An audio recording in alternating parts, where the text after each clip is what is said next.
Greetings and good Thursday morning, this 19th of May, 2022, third decade of the 22nd or the 21st century.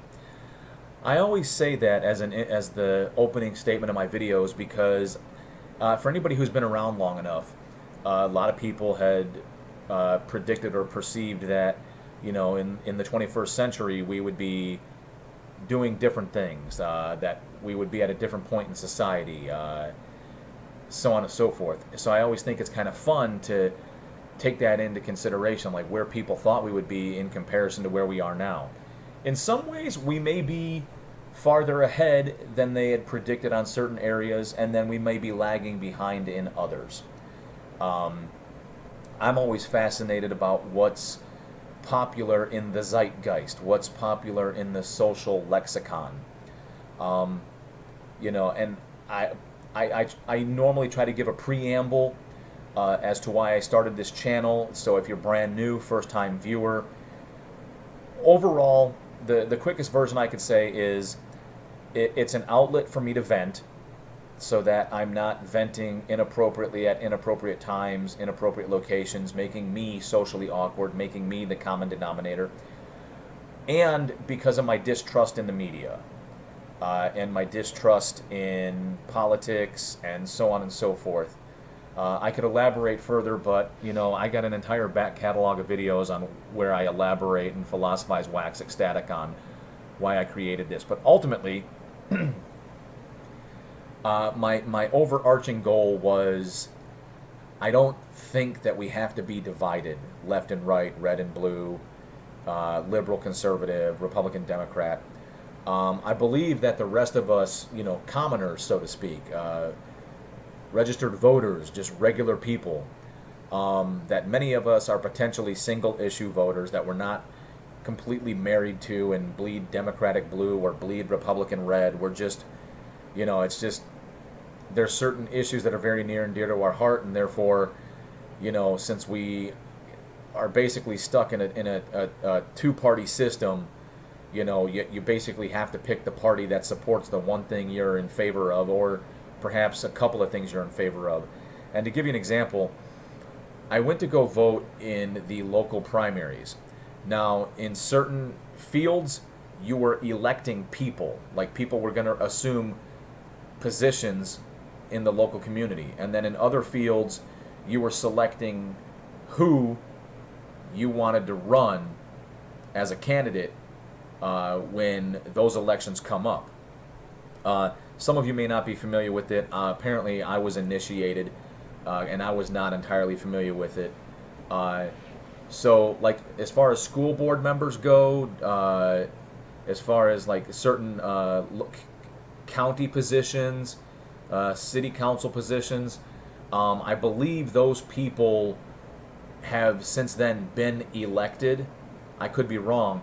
But then other positions like U.S. Senate, U.S. Congress, and potentially other positions like that, I think we were basically voting on who's going to be the front runner. And here's why I say that. When I got there, the gentleman assisting me said, "Mr. Blackwell, you're unaffiliated." And I was like, well, that's right. I'm completely anti one party, and I'm not entirely in love with the other, that I want to marry myself to him. And he's like, well, unfortunately, this is the primary, so if you want to vote, you have to choose a ticket. And I was like, ticket? And he goes, I'll either give you a Democratic ticket or a Republican ticket. And I was like, all right, well then give me the Republican ticket, because otherwise I wouldn't be allowed to vote.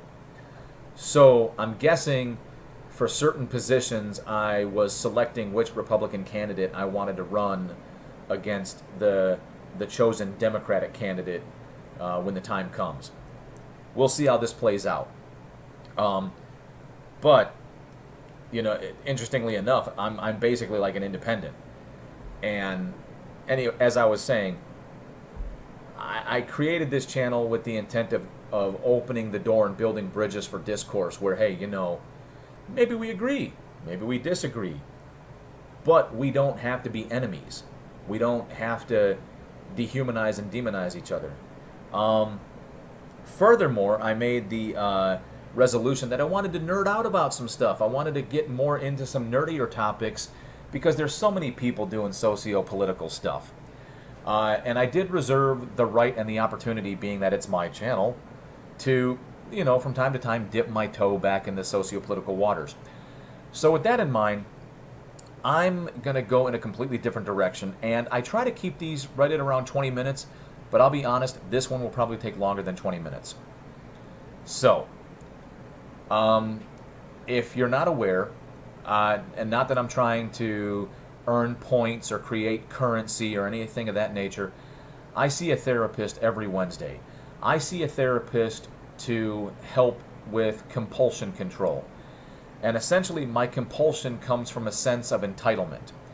Basically, I was tuning in a lot to socio-political charged content, whether it was Steven Crowder, Ben Shapiro, Chad Prather, Dinesh D'Souza, Razor Fist, and probably Dave Rubin, and probably a few others that I can't remember, like Candace Owens, the Hodge twins, Larry Elder, and like I said, there's probably a few more. Dennis Prager. Stop! Shut up! Ugh. Well, anyways, I was tuning in to essentially conservative content. Mostly I agree, and then when they get into the areas of religion, I disagree, but I was getting all fired up. I mean, I was getting, and I was like, well, I served 20 years in the military. I sacrificed. I've done what a lot of people haven't done, and I've earned my opinion. I deserve my opinion. And I was feeling that strongly, and it was providing me with this compulsion that when I would teach a lecture once a week, hell, when I first started, I was teaching it twice a week. I would teach 4 hours and then 2 hours, just broken up over 2 days, and then eventually it went down to 1 6-hour lecture, and they've added some more content, so now it's like 6.5, 7 hours of lecturing. And I noticed that I had a captive audience, and from time to time, as I was discussing a subject that was part of the lecture, I may infuse a little bit of sarcasm that was socio-politically motivated based on my own thoughts and opinions. That can be dangerous. While I got lucky, while nobody complained about socio-political stuff, while nobody tried to get me in trouble, if anybody disagreed or was offended, nobody said anything, nobody did anything, they probably just went about their life, and that's kind of going to be the subject of this discussion. So bear with me. But I recognize that it could be a problem. I recognize that while I've gotten away with it so far, and I've been lucky, I may not be so lucky. There could be somebody who was equally tied to their socio-political beliefs, that it was part of their identity, like I was becoming a part of that concept of identity politics, where they could complain, and they could complain to the point where it could adversely affect me up to and including losing my job. Now, granted, I still kind of hold the belief that between the two different factions, left and right, the left does the overwhelming majority of complaining.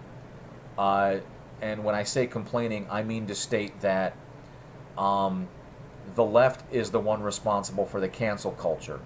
And cancel culture, in my opinion, overly exaggerates and overly celebrates victim status. Okay? It magnifies the voice of victims who, some people are real victims, some people are partial victims, some people are hardly a victim at all.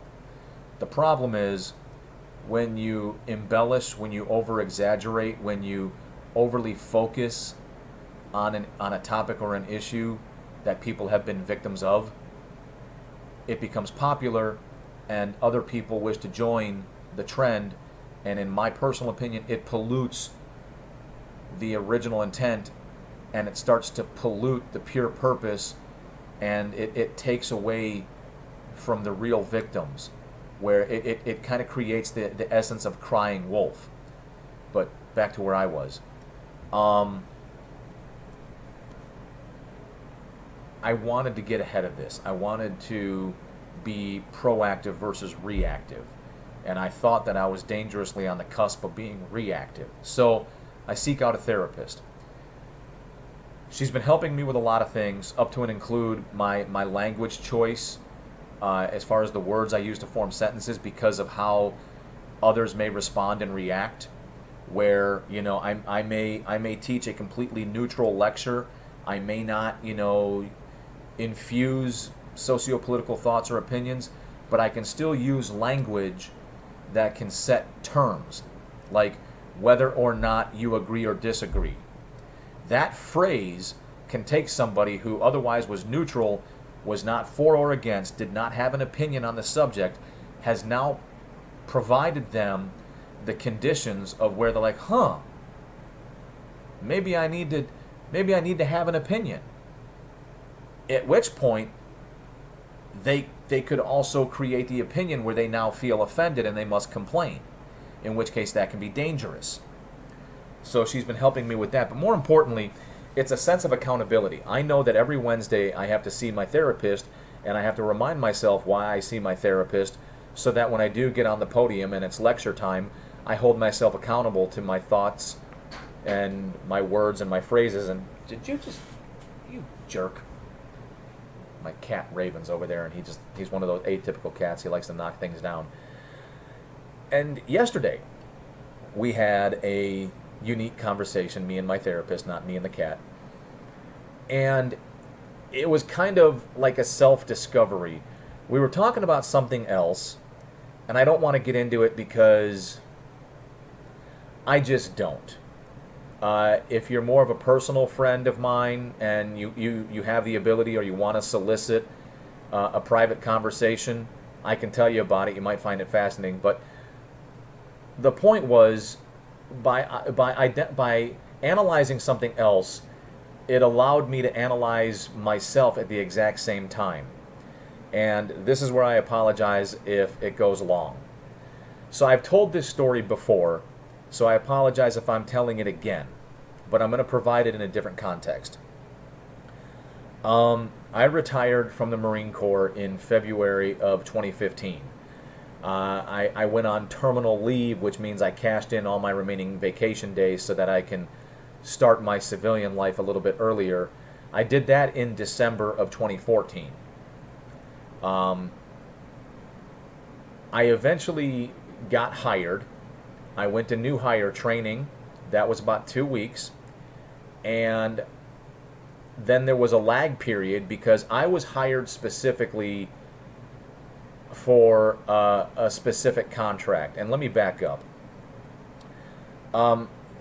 Being a brand new civilian, I was woefully ignorant, whether willingly ignorant or just unfortunately ignorant. There were certain concepts that were completely new to me because I'd never been exposed to them, and unfortunately I had to learn the hard way.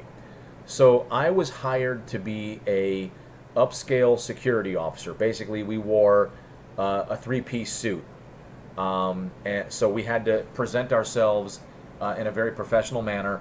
And I was hired because MetLife, the IT branch of MetLife, was expanding and consolidating. So they were consolidating to North Carolina. They were building a brand new campus of 3 buildings, and they were consolidating and expanding at the same time. So they were basically shutting down operations at one building to transfer all operations to this new 3-building campus. Now at the time, 2 buildings were already erect. Erect. 1 building was for the most part functional. So I was hired for that purpose. So I got hired in January, went to new hire training. Then there was like a 2-week gap because the new building was not yet operational, so they didn't exactly have the capacity to bring in the brand new additional hires. So sometime in February, I started the job. And I've got stories I can tell, but I started the job. By March 7th of that same year, so I retired on February 28th. That's when I officially ended my military career. My vacation time ended, my career ended. And that was a Saturday. The following Saturday of March 7th, my middle child, my firstborn son, would succumb to the complications of his illness and his transplant, and would eventually pass away. And pardon my language, but that's why I make these videos and I say that they're not made for kids, is because it was fucking devastating. Losing a child, and I don't mean like an adult child. I don't mean like, I'm not trying to measure and I'm not trying to compete, but my son was only 7 years, 7 months, and 11 days old. He'd spent the overwhelming majority of his life in hospitals. All right. And losing him, to try to give you an idea, when he was literally on his way out, I sat with him in his bed. I basically put him in my lap and I held his back to my chest, and I physically felt his life force expire. And what I was trying to say, and I apologize for stammering, was losing a child is what I consider to be an extraordinary event. And what I'm trying to measure there is, and I hate using the concept and the term, but he was a child. He wasn't like, I served with guys that lost their lives in country, you know, serving in the United States Marine Corps. And I served with girls who did the same thing. They were not only husbands and wives in some cases, but they were sons, they were daughters, they were brothers, they were sisters, but they were sons and daughters. So somebody lost a child. And I'm not trying to compare, I'm not trying to compete, but yes, that is extraordinary as well. But when you think of like people who lose children, like adolescent children, the best way I can describe it is it's an extraordinary event that you feel as though it's reserved for extraordinary people. And I considered my wife and I to be very vanilla. I mean, we're nobodies. I mean, for crying out loud, my YouTube channel averages between 0 to 1, maybe 2 views. So I'm still not a celebrity.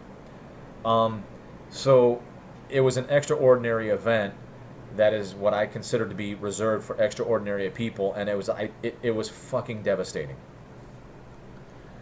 So there I am, brand new civilian, in a new environment. We had relocated from the base to the Raleigh area of North Carolina. I knew all of one person, one family.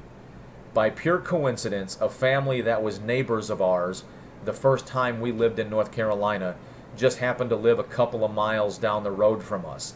It was purely coincidental, all right? I could explain, but it really doesn't have any impact on the story. That was really all we knew. We got to meet our neighbors, but, you know, it wasn't like we were new best friends or anything. So as far as having a support system, I didn't. All right, so it was me, my wife, and my kids. My wife had her friends from back home who, for whatever reason, just seemed to have the time. It seemed as though my wife had plenty of people in her circle that had the time to reach out to her and help her. I had nobody. My friends that I grew up with, hey, you okay? Okay, let me know if you need anything. Well, as a matter of fact, yeah, I got to get back to work. And I know they didn't mean anything by it. I know they didn't mean to be harmful, hurtful, or unsupportive. But, you know, the truth is, they understood that it was horrific. They understood that I was reeling. They understood that I was hurting. But they still had to earn their living. Unfortunately, they couldn't put their life on pause for me. They had to keep their life going so that they can earn their living, pay their bills, etc. So same thing goes for me. I hadn't been with the company long enough. I couldn't take any time off.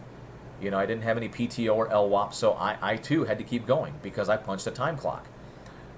When I say I didn't have support, I also mean I didn't have my disability claim back from the VA, which helps ease the financial burden. To give you a better idea, at the risk of oversharing, I went from taking in about $5,000 a month while I was on active duty in the military to now being a retiree, I was making about $1,600 after taxes and deductions. So that was about a $3,400 hit to our overall finances and our quality of life. As in, we had gotten to the point where, with everything we had going on, of which is nobody's business, but $5,000 a month was getting us by. We were just barely getting by on $5,000 a month, where getting less than $5,000 a month was going to be challenging and difficult. This new civilian job, I think at the time, again at the risk of oversharing, I was maybe bringing in an additional $2,200. So out of the $3,400 gap, I was making up $2,400, which still left $2,200, which still left about a $1,200 gap, which means over the course of a month, we had to somehow tighten up our belts and find a way to trim $1,200 off of our way of living. So that was uniquely challenging, which also meant, as somebody who punched a time card, I couldn't afford a day off. This is all leading to a point, so stick with me. All right, I apologize, I'm over 20 minutes. So I'm doing my absolute level best to deal with the loss of my child, and I'm doing my level best to conduct myself in what I hoped was an appropriate manner. 3 weeks after my son's passing, and less than a week after his memorial service, I was suspended pending an investigation over allegations of misconduct. I don't know what the investigation was, but when I was called in to answer questions and speak my piece, I was trying to tread delicately because I didn't necessarily want to pull the sympathy card. Internally, I didn't want to feel the guilt or the shame of playing the sympathy card and basically stating that, because of the loss of my son, I reserve the right to conduct myself poorly if in fact I actually did. So I was just waiting to hear what I was accused of, because at that point in time I had no idea. So I get to the office, and I wasn't exactly told who my accusers were, but it was extremely easy to figure out who the accusers were. I was accused of foul language. And I said, without a shadow of a doubt, I was like, look, I'm not going to call anybody a liar. I certainly don't recall using foul language while I was on the clock. I know that for a fact because I prided myself, both from my time in the service to include being a new civilian, that, profanity is inappropriate in the workplace. So I am quite confident that I had never ever used foul language while I was on the clock representing G4S. So that one was easily dismissed as potential hearsay or conspiracy or whatever. Then I was accused of asking interpersonal questions. The short version is this. One of my co-workers was consistently having to call out on Mondays because she didn't have adequate child care on Mondays. All I did was ask her if it was possible for her to work Tuesday through Saturday instead of Monday through Friday. Therefore, she could have Sundays and Mondays off. If she could secure adequate daycare Tuesday through Saturday.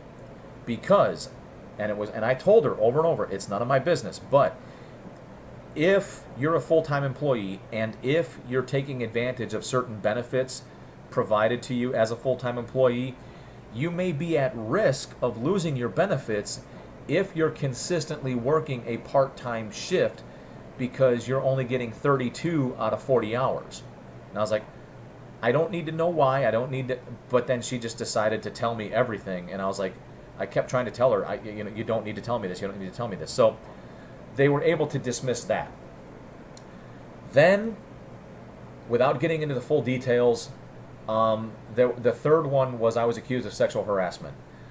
I was accused of sexual harassment based on the fact that my accuser said that she told me that she was gay,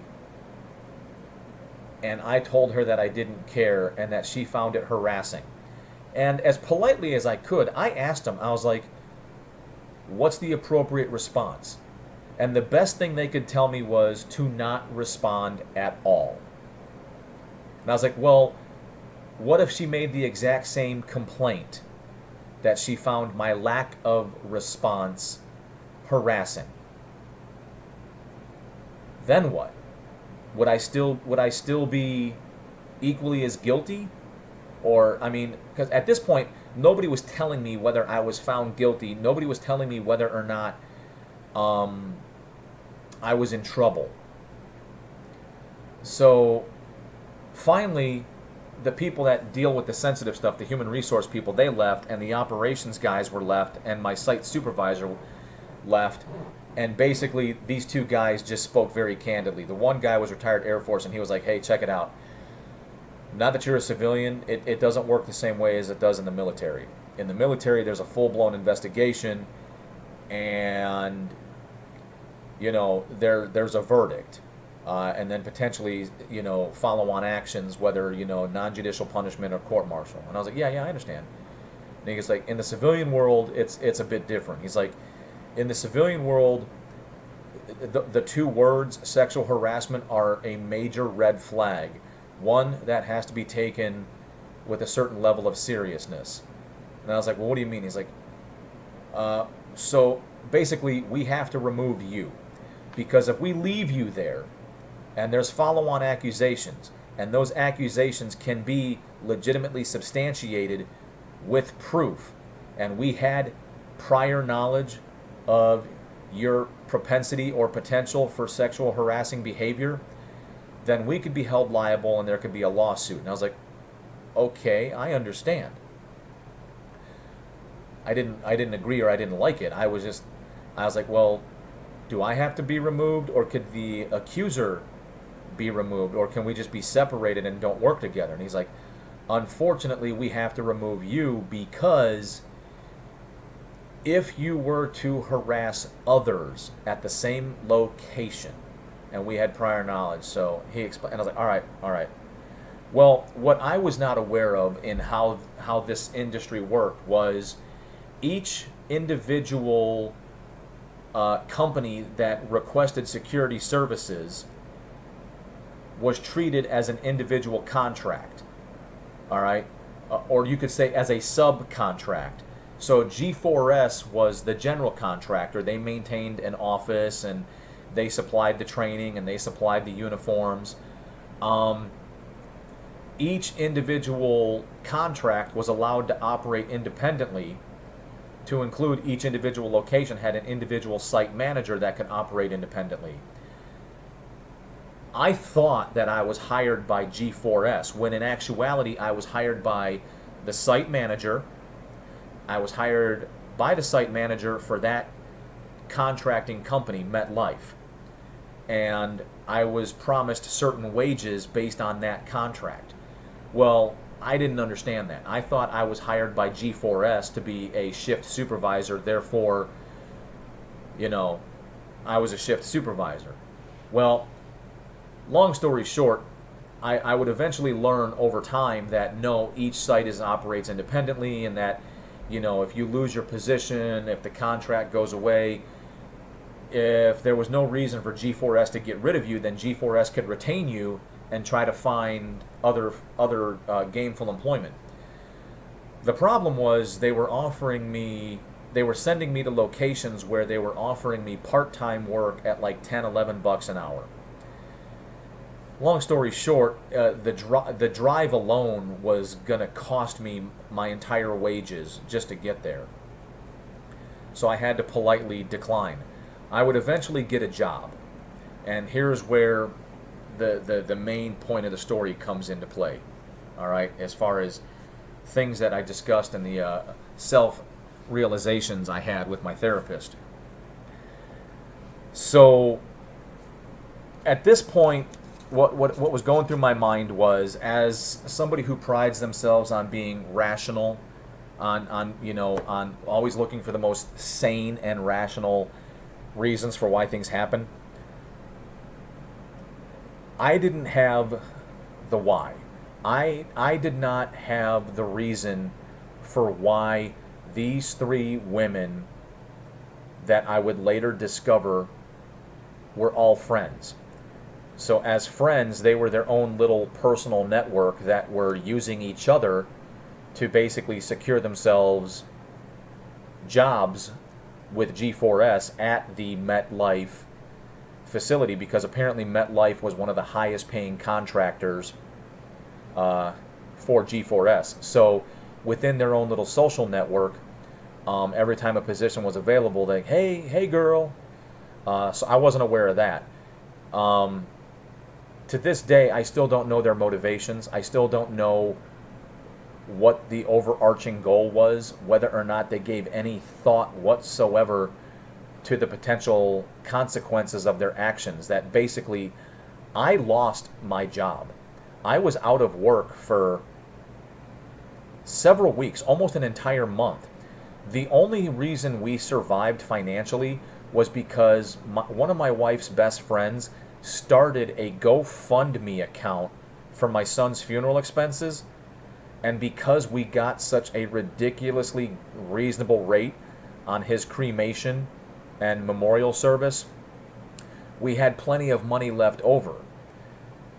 We had to live off of that money. It is shameful, it is embarrassing, but we had to live off of that money in order to survive because I was out of work. So that had a horrific emotional impact on me, on top of the fact that I had lost my son, and then coupled with the fact that I have no idea why they did it. I have no idea, I was being extremely adversely affected by this, where nothing happened to them. I would eventually learn much later that, through people that I was still on good terms with, that they were all friends, that the girl who accused me of sexual harassment would subsequently get fired. The girl that couldn't work on Mondays did eventually get her schedule shifted to Tuesdays through Saturdays. And the girl that accused me of swearing eventually left to go work in the correctional facility. I just found it funny that the one girl got fired because of piss poor conduct. I would also later learn that what happened was because they were all friends, and the one girl who accused me of sexual harassment, basically the day of my son's memorial service, I had to work. And she had basically conducted herself inappropriately. Now, I didn't take extreme action. I spoke to her offline a few days later. I was like, hey, I don't know this to be normal for you. This seemed like it was abnormal. Unfortunately, we didn't have all the logistics. We don't have radios. I didn't have your cell phone number. So when you disappeared and we couldn't get a hold of you and we couldn't find you, it was a bit stressful. And not to mention the day itself was stressful for me because I had my son's memorial service. She told me what she had going on. I was like, hey, look, I know we don't know each other that well, but because I've observed you before and you seem like a pretty damn good, security officer, in the future, if we ever work together, if something should ever come up and you're stuck at work and you got to take care of it, just let me know that you have to take care of something. It doesn't have to be any of my business, and you can go on patrol. And hopefully you'll have a radio, or I'll have your cell phone, so if I absolutely need to get a hold of you, I can. But if it's like one of those things where you got to get on the phone and take care of it, then go on patrol. And I felt like everything was great, but apparently she felt threatened that I was going to adversely affect her, so she felt necessary to strike first and win points in favor by striking first and making allegations first. But at the end of the day, I still, that's hearsay. I still don't know the origins or the motivations, or whether or not they had given any thought or regards to the consequences of their actions, which I can tell you because of how it affected me and how I was already, affected by the loss of my son, and then you add that to the mix, and now my employment status is in jeopardy. I don't know if I can, continue to put a roof over my family's head. I don't know if I can pay our bills. I don't know if we're going to have a livelihood or if we're going to be homeless. I mean this sincerely. I mean, because of their actions and the lack of understanding as to why, these were the consequences I was now dealing with. So what is the whole point of that? On top of feeling vengeful, on top of feeling scorched earth, I started to build a wall of pity around me. I started to create a sense of victimhood. All right? Stand by. So as I was fully embracing this victim mentality, this woe is me, this, this really negative attitude, as part of that victim mentality, that this victim status that I was stuck in, I personally felt completely and utterly justified in how I felt. I could not see how my behavior was adversely affecting me because of how I was being received and perceived by others. To give you a better idea, I would eventually secure a position at another location for another company, making $11 an hour, but the only reason I chose it was because of the distance from my house. It wasn't very far, so I wasn't burning a lot of gas, and due to the amount of overtime. I would almost get just as much overtime as I would regular time. And because of it, it provided me with a necessary paycheck that I could justify to take care of my family. I was working 12 hours a day to be a human door. While I was doing that, all I did was allow myself to be consumed by the negativity of being a victim. And then because I was already stuck in that victim mentality, as things would progressively decline at this location, essentially here's what would happen. The site lead, the boss, would get fired. Whether it was justified or not, it would get fired. Within the gossip mill, I heard reasons to justify his termination, but again, because I didn't witness anything, hearsay, etc. And then essentially what happened was one guy was appointed the interim site lead, but he was a bit of a weak individual. Another guy took it upon himself to act as the site lead, essentially, openly and honestly undermining the authority of the G4S appointed interim site lead. This went on for a little over 2 months. Standards of conduct declined horrendously. The cleanliness, the overall appearance of the security officers declined horrendously. The grooming standards, you name it, just the overall general conduct. So basically, in the absence of a cat, the mice played. All right. In the absence of guards, the inmates ran amok.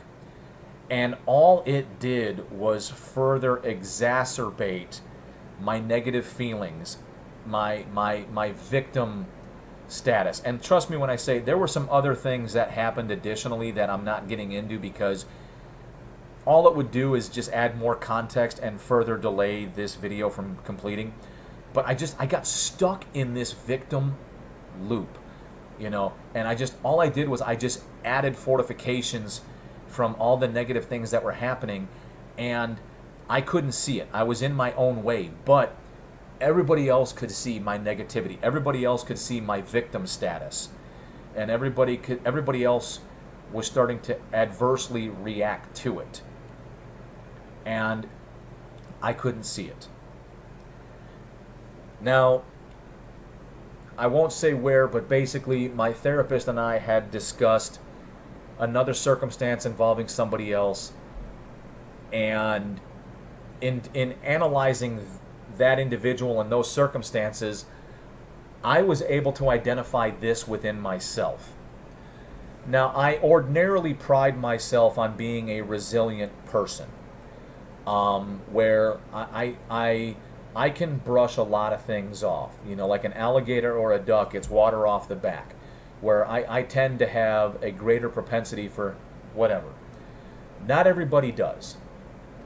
And from my own personal experience, while it was short-lived, while I lived and operated in that victim mentality, I was consistently negative.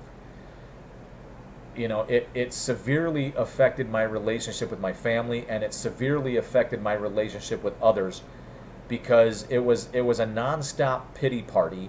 It was a nonstop woe is me. It was a nonstop, excessive expression of why I'm the victim of shitty people.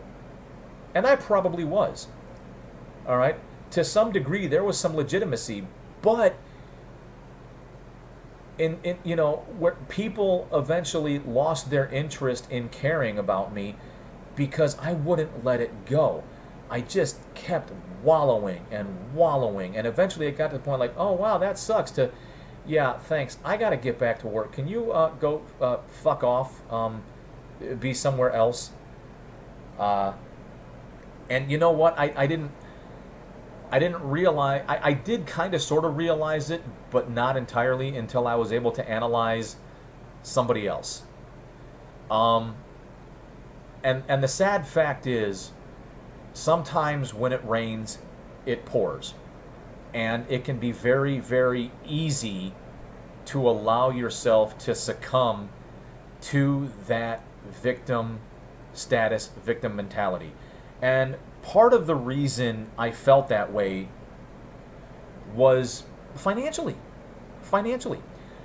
I was so angry that I had to stick with G4S. Now, G4S as a company, I may have inadvertently blamed at the time, but looking back on it, it wasn't G4S as much as it was individuals operating within G4S within the Raleigh area. To blame the entire company for what some of these individuals did, who may or may not still work there anymore, it's kind of like when service members blame the Navy or the Marine Corps for the actions of one or two people they just don't like, because they're adversely affecting them. The reason it was so easy for me to fall into this pity party cycle of, celebrating the victim was because I didn't have a good support network, and I was probably alienating the handful of people that would. All right. Unfortunately, being a guy, my support network would have been guys.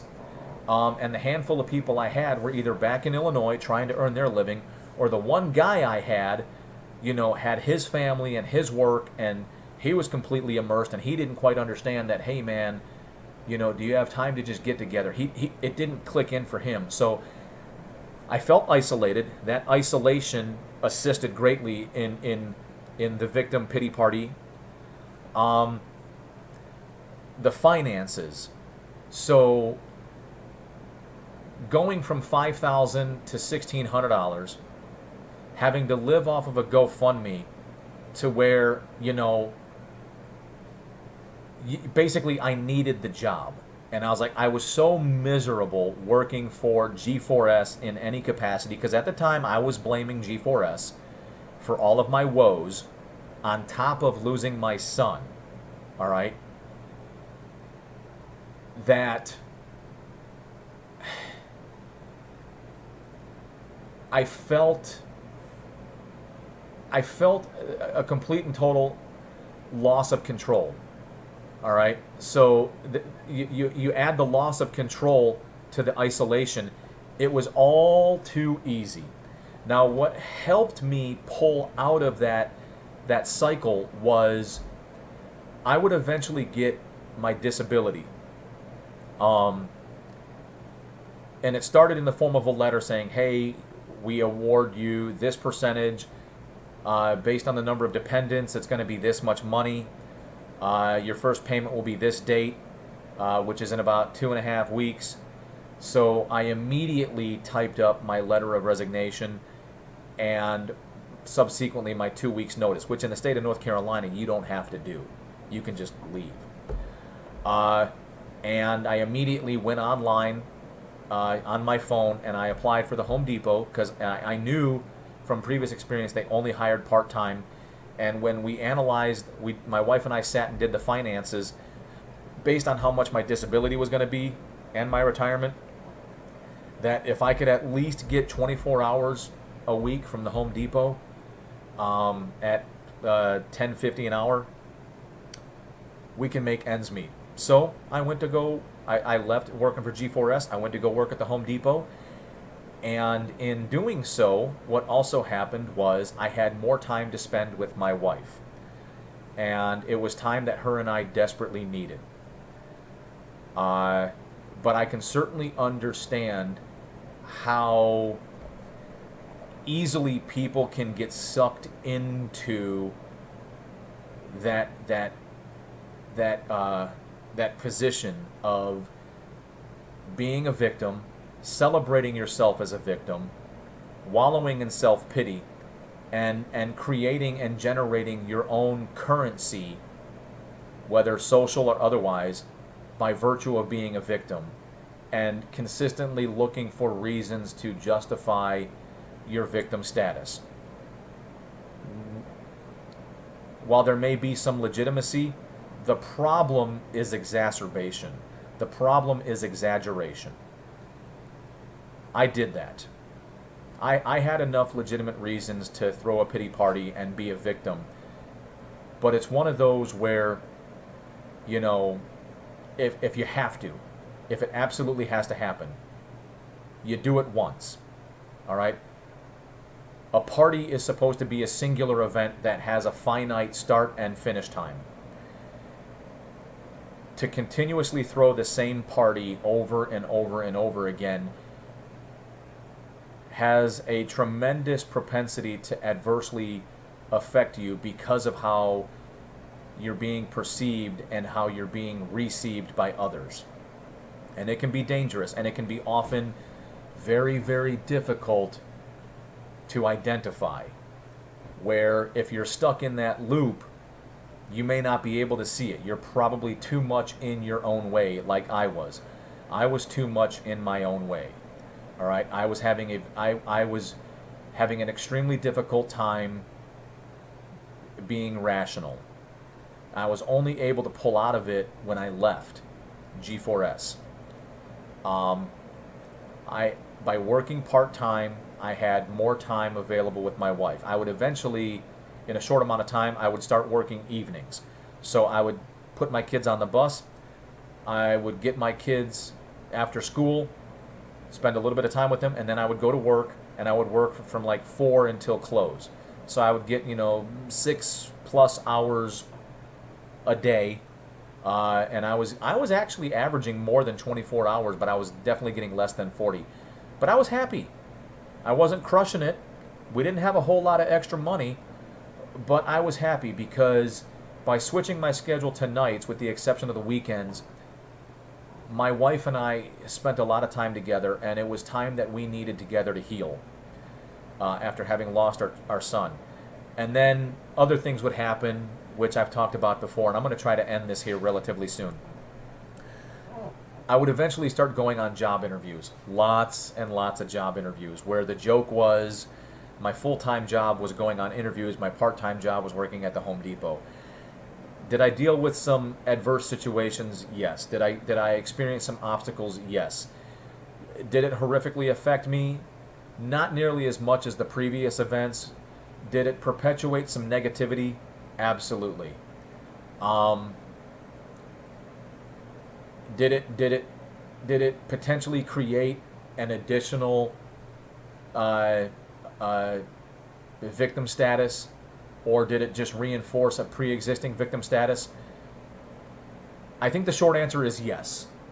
Essentially, and I've talked about this numerous times, because you hardly ever remember anything good. The short version is, I just happened to be applying for jobs at the wrong time. And I guess you could say in the wrong geographical location. I would eventually learn much later in life that there were other things going on, like why I got turned down by every law enforcement agency. I would eventually learn that at that point in time there were things going on at a political level, which is completely allowed. It wasn't negative. It wasn't bad. It was just exercising purview.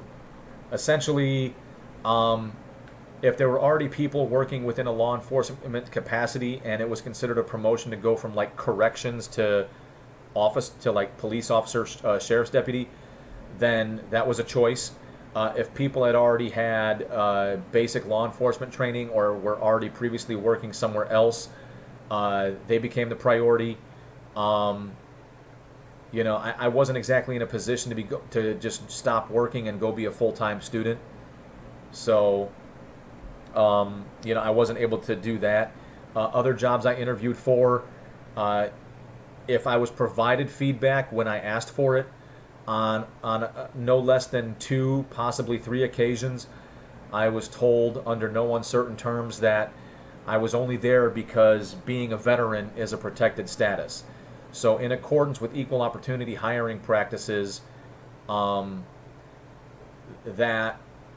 being a veteran is a minority status or a protected status.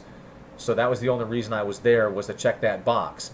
Had I have been able to check other boxes for minority status, whether skin pigmentation, possibly sexual preference, I don't know about religion, especially if people conflate religion with culture, I may have gotten a few extra points, but that was the only reason I was there. On no less than at least 1 that I remember significantly, possibly 2, I was asked what it was like to be a baby killer. Now, I don't know if that was done intentionally to provoke me to see how I would react, or if that was done because the individual was an extreme liberal. But I dealt with some challenges when I lived in the Raleigh area. And part and parcel to break that cycle, the wife and I moved back to Onslow County, Jacksonville, North Carolina, where it's a predominantly military community, where I'm looked at as relatively normal. Oh, you're a veteran? Well, so is he, and so is she. Who cares? Funny thing is, that is actually more appreciated than people know. Because being treated exceptionally can also have its disadvantages, because you can be treated exceptionally in an adverse manner. So the point and the moral that I was trying to get to through all of this rambling is that shit happens. It does. All right?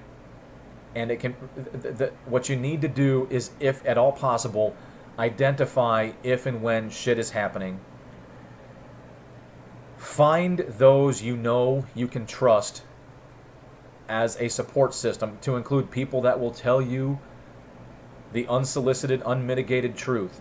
Like when your pity party is lasting longer than it should have, and you're starting to get in your own way, and you are starting to be responsible for the adverse consequences of your own actions, because people are just getting sick and tired of your pity party, and they have no desire to invest in your victim currency. It's not that you don't have a legit reason or concern to feel a certain way. It's just,